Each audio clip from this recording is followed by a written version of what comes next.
আসসালামু আলাইকুম। বিসমিল্লাহির রহমানির রহিম।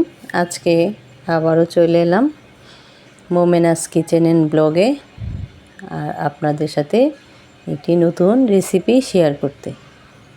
তো আজকে আমি এখানে 2 কেজি ওজনের একটি চিতল মাছ নিয়েছি। আর যেহেতু চিতল মাছে কাটা বেশি, তাই আমি আজকে চিতল মাছের মুইটা কারি রেসিপি করব। কাটাটা এই মাছ সরিয়ে নেব। এই মাছটা তো এমনিতেই নরম, তো আমি চামিচ দিয়ে এই মাছের কাটাটা সরিয়ে নিচ্ছি আর মাংসটা আলাদা করে ফেলছি। তো এখানে আমার দেখেন সব কটা মাছেরই কাটা সরানো হয়ে গেছে। আর কাটা ছাড়িয়ে আমি এখন এখানে মুইটা বানানোর জন্য অল্প কিছু মশলা দিয়ে দেব। এখানে আদা রসুন পেস্ট আর এখানে পেঁয়াজের পেস্ট। তো আমরা আসলে সময়ের অভাবে এত মজা করে রান্না করে খেতে পারি না। সবাই মনে করি যে ঝটপট যেটা করি, যেটা করতে পারি এটাই বেশিরভাগ আমরা করে থাকি।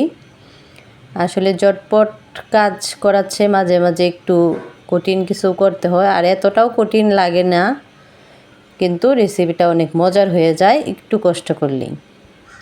তো এখানে আমি এই রেসিপির জন্য যা যা করতেছি তো আপনাদেরকে বলবো।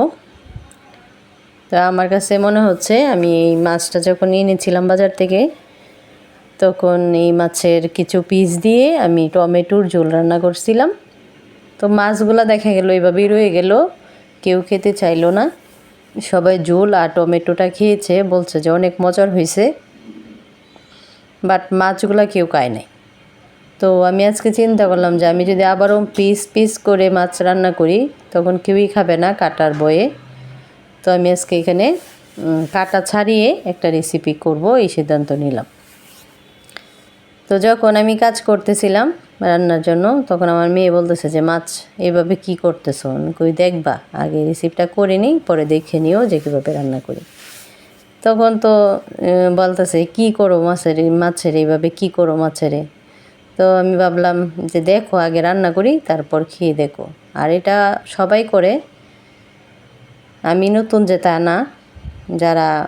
যাদের ঘরে ছোটো বাচ্চা আছে, আর যাদের হাজব্যান্ড বা ফ্যামিলির কেউ কাটার ভয়ে মাছ খেতে চায় না, তারা বিভিন্ন প্রসেসে কাটা ছাড়িয়ে মাছটা মজা করে তুলে অতুলনীয়ভাবে রান্না করে। তো আমি এই জন্যই আজকে মুইটা রেসিপিটা বানিয়ে নিলাম। আমার বাচ্চারা যেহেতু কাটা বেছে খেতে পারে না, সবাই বাচ্চা কেন, আমার হাজব্যান্ডও কাটা বেছে খেতে পারে না, তাদের নাকি অল্পতেই কাটা লেগে যায়। তাই আমি চিন্তা করলাম হাজব্যান্ড এবং বাচ্চাদের জন্য আমি এইভাবে রান্না করে নেব। আর যারা আমার সাথে আছেন এবং আমার পাশে আছেন, তারা তো আছেনই, দয়া করে আমার যে ভিডিওটি দেখে আপনারা অবশ্যই কমেন্ট করবেন এবং লাইক দিবেন। লাইকটা আর কমেন্টটা পেলে মনে হয় যে কলিজাটা অনেক বড় হয়ে গেছে, যে আজকে আমি অনেকগুলো লাইক পাইছি, অনেকগুলো কমেন্টস পাইছি।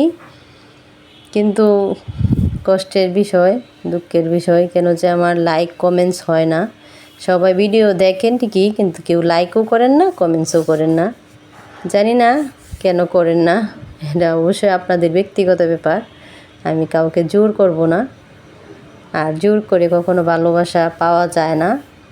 ভালোবাসা আসলে এমনিতেই হয়ে যায়। কখন কার কাছে আমাকে ভালো লাগবে বা আমার রেসিপিটা ভালো লাগবে, এটা তো একমাত্র আল্লাহই ভালো জানেন, এটা তো আর আমি ভালো বলতে পারবো না। আমি চেষ্টা করি আপনাদের মনের মতো হতে এবং আপনাদের মনের মতো কিছু একটা রান্না করে দিতে।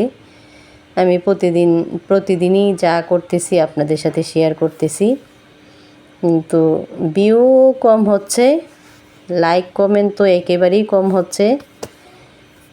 আমি তো অনেকের ভিডিও দেখি এবং ওদের ভিডিওতে লাইকও করি, কমেন্টসও করি। যে মনে করি আগে যখন আমি ভিডিও দেখতাম, তখন ভাবতাম যে ভিডিও দেখছি তো দেখছি, লাইক কমেন্ট করার কি আছে। এখন যখন আমি নিজে একটা চ্যানেল খুলছি আর এই চ্যানেলে যখন আসছি, তখন মনে হয় যে একটা লাইকই অনেক কিছু।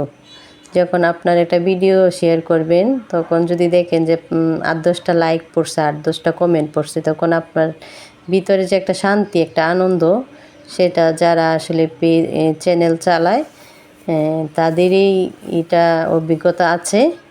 আর দর্শক যারা হয়তো ভাববেন যে এই মহিলা কি বলে, আসলেই একটা আনন্দ। এই আনন্দটা যারা চ্যানেল চালায় তারাই বলতে পারবে। এটা অনেক একটা আনন্দ যে লাইক কমেন্ট বেশি পড়া, ভিউ বেশি হওয়া, এটা অনেক ভাগ্যের ব্যাপার। আসলে আমি অনেক দিন ধরেই আমি এই চ্যানেলটা চালাইতেছি, কিন্তু তেমনভাবে সাবস্ক্রাইবও হচ্ছে না, লাইকও হচ্ছে না, কমেন্টসও হচ্ছে না।